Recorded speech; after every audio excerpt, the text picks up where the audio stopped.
Hey guys, so I had one of my Patreon members called more Pollies. I'm not sure of his real name, but that's his alias. He asked me, what can I do to improve their work, and he's just finding it difficult to kind of get anything to look good. So I don't know. I have two of his helmets. I think these are the newer ones he's sent me. Tempted to go with the better one, to try and show maybe on a better one. This one I think definitely is a bit it's a bit all over the place. He's kind of I guess I can give him an example.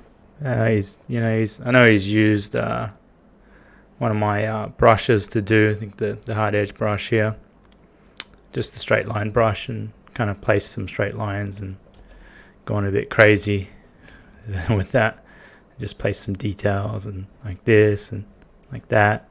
I mean, stuff can stick, but I give you an example of it's just too busy. I would I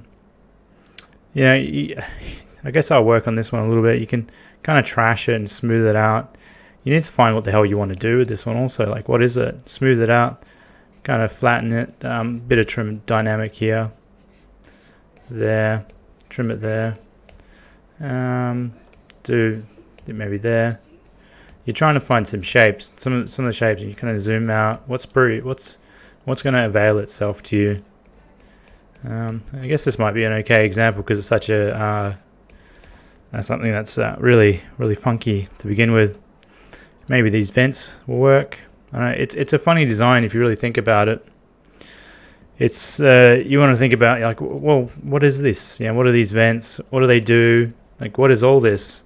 You could say, oh, it's a helmet. He said it's a helmet. So if my understanding that it's a helmet, you probably want to make it more proportional to a helmet. So you want to be like just moving stuff around. There's no kind of base for a person to fit in it, but I can have a rough estimate to a helmet. Maybe something like that. But it doesn't feel like I'm maybe deviating too much from what's there. It's the problem I'm trying to keep in. What is there? What do I want to keep that he's done that? Is there anything like fundamentally that I can take from it and build upon it? I mean, I could start building out some forms. He's got some ventilation here. You've got the replication of detail. There's too much of that. Unless you're making a big tanky thing, or a big tank where kind of that replication of detail where you see on tanks, it's applicable. I think you can use, it's fine to kit bash, but it's like placing the same detail over and over it's a funny one, right? You might want to kind of go in. You can do that. You can place the same detail over and over and play with it. Maybe come in and try something like that. Now that detail's a new detail, right? And I like to just do a bit of curve pinch, drag it where I think some of the curvature might express itself, in the sense that there's curvature around here. And so I just quickly try and bring it out and bring out something else there. If you see like there's a lot of flat areas, you can kind of just try and break them up. See what you can use to break up the flat area. It's sometimes you just want to add a little bit to that flat area to give it some sort of something to have it, something to read from. It's really is one of those things when you have really flat areas. Doesn't mean you need to put detail on top of it. It means you can just kind of like shape it and give it something aesthetically to read something there. Like, this seems like it's a helmet, and this is like closing down. So I mean, you can really just try and find something a little bit better in there. I mean, you can try and find a face here. I mean, this could be the eyes, and you can make some sort of like some eyes there. I mean, you just got to start playing with it. It's one of those things where you want to just start exploring a bit. Pin a move tool. If you've got a lot of straight edges like that, just play with it a little bit. That makes it look angry. As soon as you start looking at it, the face will start to avail itself, because everything needs a face for you to have a some sort of relatability to it. And you see these designs, they don't really have much of a face, so they're not really, I guess not much of a looker. There's no relatability. You can't really look at it and get anything out of it. You're just getting this really it's really dead. It's like a dead design. There's nothing that's it kind of emotes anything or anything at all.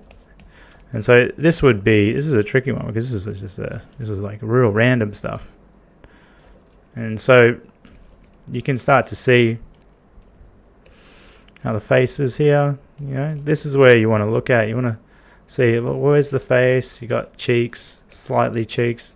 You got to figure out like where you want to kind of have maybe as separate pieces like that. And where are your other separate pieces? Maybe it's another separate piece, or that's just a separate piece. So you're like, well, I want a seam line there. Or you do something a little bit more interesting.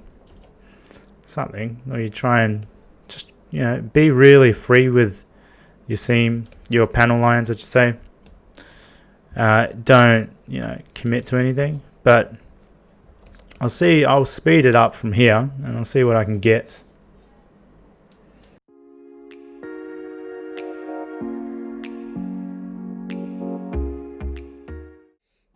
So I have done a bit of work to it, and I guess I want to sum up what I've done. But I just tried to look for maybe what was here on the original design. I thought maybe it's a bit of a face. I tried to keep some of the ventilation things, and trying to get some of the silhouette to kind of read around here, around there, and the silhouette. Have this one, because it kind of reads around here, but then it's kind of getting stopped out by all these vents. And so if I take some vents away and kind of tune it a bit, I just added a bit of collar. It kind of, so since it's a bust of sorts, it just helps to have a collar to have some sort of grounding in what you're doing and where things are. And yeah, you can see how the silhouette really is important. I've just tried to bring it out more.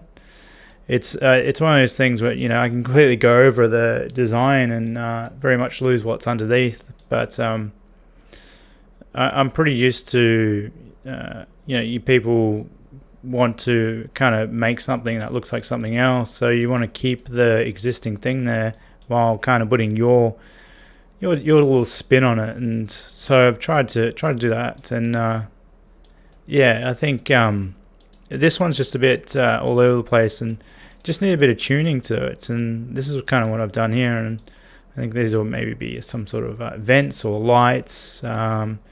This here is like, this is kind of like a visor. It'll be a certain color.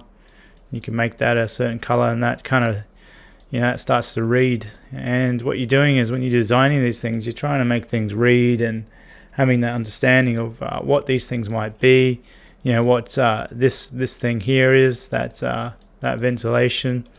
What is it going to do? I'm not too sure, but I'll eventually figure out. The more I design, I could probably say, these could be some sort of ventilation for the mask, or they could expel certain different types of gases. Could be rebreathers, so like a breathing type and another breathing type or another, where it can take in air, and this one takes in a different type of air, or it does a bunch of different things. You can try and think of things, and you can just try and think of just why is it this shape and things like that. And that's really, if you're kind of stuck and you don't know what to do, try and give your designs more meaning. And I think that's the problem. Maybe getting stuck and be like, what's the meaning? Where do you want to take it? What do you want to do with it? What's the premise of it? Is there a story behind it? All these little things like that. So yeah, I guess I hope that really sums it up. But I'll try and do more of these so you guys can learn from them. And yeah, I hope you benefit from them. Until next time.